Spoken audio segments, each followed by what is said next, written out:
ओम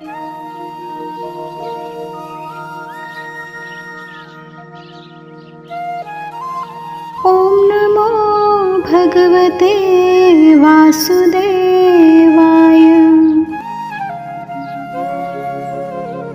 परम श्रद्धेय स्वामी जी श्री राम सुखदास जी महाराज ने इस अगाध गीता के भाव में गहरे उतरकर अनेक छुपे हुए अमूल्य रत्न ढूंढ निकाले हैं, जिन्हें उन्होंने इस साधक संजीवनी हिंदी टीका के माध्यम से साधकों के कल्याण के लिए उदार हृदय से वितरित किया है।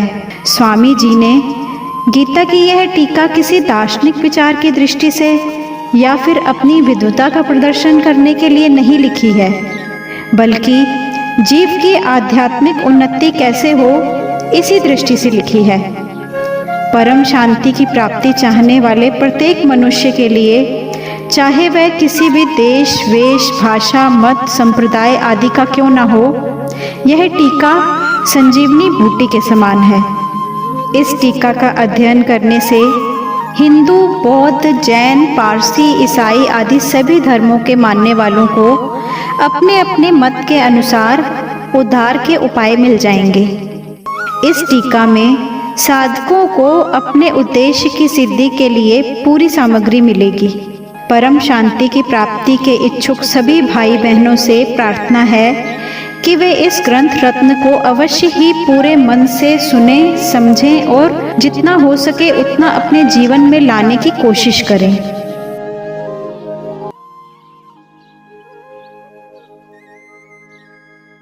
चैप्टर 1। पांडवों ने 12 वर्ष का वनवास और 1 वर्ष का अज्ञातवास समाप्त होने पर जब शर्त के अनुसार अपना आधा राज्य मांगा, तब दुर्योधन ने आधा राज्य तो क्या, तीखी सुई की नोक जितनी जमीन भी बिना युद्ध के देनी स्वीकार नहीं की। इसलिए पांडवों ने माता कुंती की आज्ञा के अनुसार युद्ध करना स्वीकार कर लिया। इस प्रकार पांडवों और कौरवों का युद्ध होना निश्चित हो गया और इस कारण दोनों ओर से युद्ध की तैयारी होने लगी। महर्षि वेदव्यास जी का धृतराष्ट्र पर बहुत स्नेह था। उस स्नेह के कारण उन्होंने धृतराष्ट्र के पास आकर कहा कि युद्ध होना और उसमें क्षत्रियों का विनाश होना निश्चित है, इसे कोई टाल नहीं सकता। यदि तुम युद्ध देखना चाहते हो तो मैं तुम्हें दिव्य दृष्टि प्रदान कर सकता हूँ, जिससे तुम यहीं बैठे बैठे युद्ध को अच्छी तरह से देख सकते हो। इस पर धृतराष्ट्र ने कहा कि मैं सारी जिंदगी अंधा रहा, अब अपने कुल के विनाश को मैं नहीं देखना चाहता, लेकिन युद्ध कैसे हो रहा है ये समाचार जरूर सुनना चाहता हूँ। तब व्यास जी ने कहा कि मैं संजय को दिव्य दृष्टि देता हूँ, जिससे ये सारे युद्ध को, सारी घटनाओं को, सैनिकों के मन में आई हुई बातों को भी जान लेगा, सुन लेगा, देख लेगा और सब बातें तुम्हें सुना भी देगा।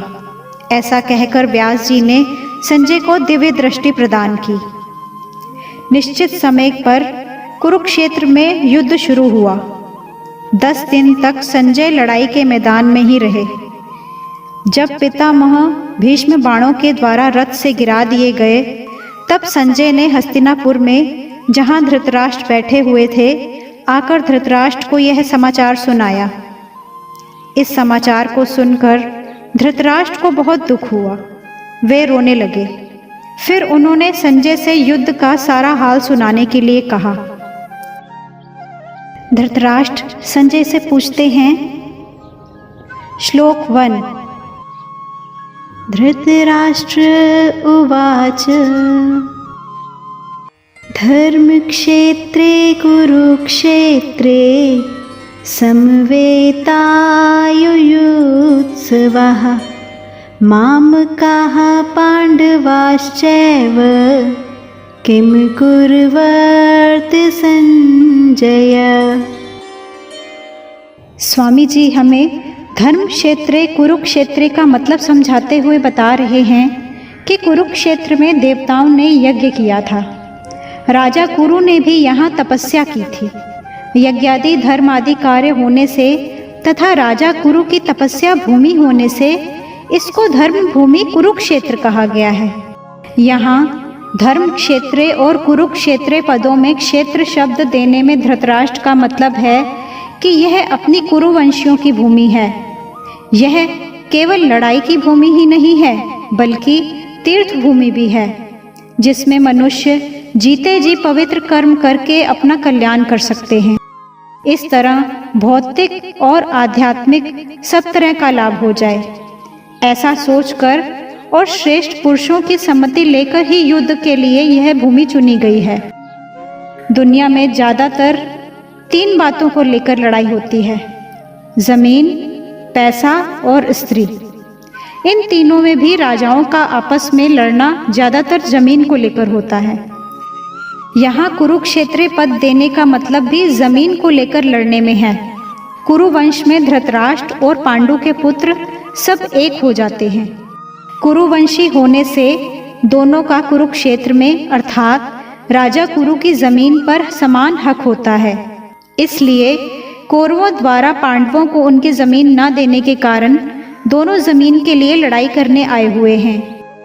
हालांकि अपनी भूमि होने के कारण दोनों के लिए कुरुक्षेत्र पद देना युक्ति संगत, न्याय संगत है। फिर भी हमारी सनातन वैदिक संस्कृति इतनी खास है कि कोई भी कार्य करना होता है तो वह धर्म को सामने रखकर ही होता है। युद्ध जैसा कार्य भी धर्म भूमि, तीर्थ भूमि में ही करते हैं, जिससे युद्ध में मरने वालों का उद्धार हो जाए, कल्याण हो जाए। अतः यहाँ कुरुक्षेत्र के साथ धर्म क्षेत्र पद आया है। इन धर्म क्षेत्र, कुरुक्षेत्र पदों से सभी मनुष्यों को यह शिक्षा लेनी चाहिए कि कोई भी काम करना हो तो वह धर्म को सामने रखकर ही करना चाहिए। प्रत्येक कार्य सबके हित की दृष्टि से ही करना चाहिए, केवल अपने सुख आराम की दृष्टि से नहीं। हमें अपने जीवन में क्या करना चाहिए और क्या नहीं करना चाहिए, इस विषय में शास्त्रों को सामने रखना चाहिए। स्वामी जी हमें समवेता युयुत्सवाः का अर्थ समझाते हुए बता रहे हैं कि राजाओं के द्वारा बार बार समझौते का प्रस्ताव रखने पर भी दुर्योधन ने समझौता करना स्वीकार नहीं किया। इतना ही नहीं, भगवान श्री कृष्ण के कहने पर भी मेरे पुत्र दुर्योधन ने स्पष्ट कह दिया कि बिना युद्ध के मैं तीखी सुई की नोक जितनी जमीन भी पांडवों को नहीं दूंगा। तब मजबूर होकर पांडवों ने भी युद्ध करना स्वीकार किया है। इस प्रकार मेरे पुत्र और पांडु पुत्र दोनों ही सेनाओं के सहित युद्ध की इच्छा से इकट्ठे हुए हैं। दोनों सेनाओं में युद्ध की इच्छा रहने पर भी दुर्योधन में युद्ध की इच्छा विशेष रूप से थी। उसका मुख्य उद्देश्य राज्य प्राप्ति का ही था। वह राज्य प्राप्ति धर्म से हो चाहे अधर्म से, न्याय से हो चाहे अन्याय से, सही तरह से हो चाहे गलत तरह से, किसी भी तरह से हमें राज्य मिलना चाहिए, ऐसा उसका भाव था। इसलिए विशेष रूप से दुर्योधन का पक्ष ही युयुत्सु अर्थात युद्ध की इच्छा वाला था। पांडवों में धर्म की मुख्यता थी। उनका ऐसा भाव था कि हम चाहे जैसा जीवन बिता लेंगे पर अपने धर्म में बाधा नहीं आने देंगे, धर्म के विरुद्ध नहीं चलेंगे। इस बात को लेकर महाराज युधिष्ठिर युद्ध नहीं करना चाहते थे, लेकिन जिस माँ की आज्ञा से युधिष्ठिर ने चारों भाइयों सहित द्रौपदी से विवाह किया था, उस माँ की आज्ञा होने के कारण ही महाराज युधिष्ठिर युद्ध के लिए राजी हुए थे। यानी सिर्फ माँ की आज्ञा पालन रूप धर्म से ही युधिष्ठिर युद्ध की इच्छा वाले हुए हैं। तात्पर्य है कि दुर्योधन आदि तो राज्य को लेकर ही युयुत्सु थे, पर पांडव धर्म को लेकर युयुत्सु बने थे। स्वामी जी हमें यहाँ मामकाः पांडवाश्चैव का अर्थ स्पष्ट करते हुए बता रहे हैं कि पांडव धृतराष्ट्र को अपने पिता के समान समझते थे और उनकी आज्ञा का पालन करते थे। धृतराष्ट्र के द्वारा अनुचित आज्ञा देने पर भी पांडव सही गलत का विचार न करके उनकी आज्ञा का पालन करते थे। इसलिए यहाँ मामकः पद के अंदर कौरव और पांडव दोनों आ जाते हैं। फिर भी पांडवाः पद अलग देने का तात्पर्य है कि धृतराष्ट्र का अपने पुत्रों में तथा पांडु पुत्रों में समान भाव नहीं था। उनमें पक्षपात था, अपने पुत्रों के प्रति मोह था। वे दुर्योधन आदि को तो अपना मानते थे, पर पांडवों को अपना नहीं समझते थे। इस कारण उन्होंने अपने पुत्रों के लिए मामकः और पांडु पुत्रों के लिए पांडवः पद का प्रयोग किया है, क्योंकि जो भाव भीतर होते हैं वे ही प्रायः वाणी से बाहर निकलते हैं। इसी भेदभाव के कारण ही धृतराष्ट्र को अपने कुल के संहार का दुख भोगना पड़ा। इससे प्रत्येक मनुष्य को ये शिक्षा लेनी चाहिए कि वह अपने घरों में, मोहल्लों में, गांवों में, प्रांतों में, देशों में, संप्रदायों में भेदभाव, ये अपने हैं ये दूसरे हैं, ऐसा भाव ना रखें, क्योंकि भेदभाव से आपस में प्रेम स्नेह नहीं होता बल्कि कलह होती है। यहाँ पांडवः पद के साथ एव पद देने का मतलब है कि पांडव तो बड़े धर्मात्मा हैं, इसलिए उन्हें युद्ध नहीं करना चाहिए था, लेकिन वे भी युद्ध के लिए रणभूमि में आ गए हैं, तो वहां आकर उन्होंने क्या किया? आगे स्वामी जी हमें स्पष्ट करते हैं। किम कुर्वर्थ में किम शब्द के 3 अर्थ होते हैं: विकल्प, निंदा और प्रश्न। युद्ध हुआ कि नहीं, इस तरह का विकल्प तो यहाँ नहीं लिया जा सकता, क्योंकि 10 दिन तक युद्ध हो चुका है और भीष्म जी को रथ से गिरा देने के बाद संजय हस्तिनापुर आकर धृतराष्ट्र को वहां की घटना सुना रहे हैं। मेरे और पांडु के पुत्रों ने यह क्या किया जो कि युद्ध कर बैठे? उनको युद्ध नहीं करना चाहिए था, ऐसी निंदा या आक्षेप भी यहाँ नहीं लिया जा सकता, क्योंकि युद्ध तो चल ही रहा था और धृतराष्ट्र के भीतर भी निंदा पूर्वक पूछने का भाव नहीं था। यहाँ किम शब्द का अर्थ प्रश्न लेना ही ठीक लगता है। धृतराष्ट्र संजय से अलग अलग प्रकार की छोटी बड़ी सब घटनाओं को विस्तार पूर्वक ठीक ठीक जानने के लिए ही प्रश्न कर रहे हैं। स्वामी जी हमें इस पूरे श्लोक का भाव स्पष्ट करते हुए बता रहे हैं कि मेरे पुत्र मामकः और पांडु के पुत्र पांडवः, इस मतभेद से ही राग द्वेष पैदा हुए, जिससे लड़ाई हुई, हलचल हुई। धृतराष्ट्र के भीतर पैदा हुए राग द्वेष का फल यह हुआ कि 100 के 100 कौरव मारे गए, पर पांडव एक भी नहीं मारा गया। जैसे दही मथते हैं तो उसमें हलचल पैदा होती है, जिससे मक्खन निकलता है, ऐसे ही मामकः और पांडवः के भेद से पैदा हुई हलचल से अर्जुन के मन में कल्याण की अभिलाषा जागृत हुई, जिससे भगवत रूपी मक्खन निकला। इसका अर्थ यह हुआ कि धृतराष्ट्र के मन में होने वाली हलचल से लड़ाई पैदा हुई और अर्जुन के मन में होने वाली हलचल से गीता प्रकट हुई। धृतराष्ट्र के प्रश्न का उत्तर संजय आगे के श्लोक से देना आरंभ करते हैं। श्लोक 2। संजय उवाच दृष्ट्वा तु पांडवानीकं व्यूढं दुर्योधनस्तदा आचार्यमुपसंगम्य राजा वचनमब्रवीत्। स्वामी जी यहाँ तदा का अर्थ स्पष्ट करते हुए हमें बताते हैं कि जिस समय दोनों सेनाएं युद्ध के लिए खड़ी हुई थीं, उस समय की बात संजय यहाँ तदा पद से कहते हैं। कारण है कि धृतराष्ट्र का प्रश्न युद्ध की इच्छा वाले मेरे और पांडु के पुत्रों ने क्या किया, इस विषय को सुनने के लिए ही है।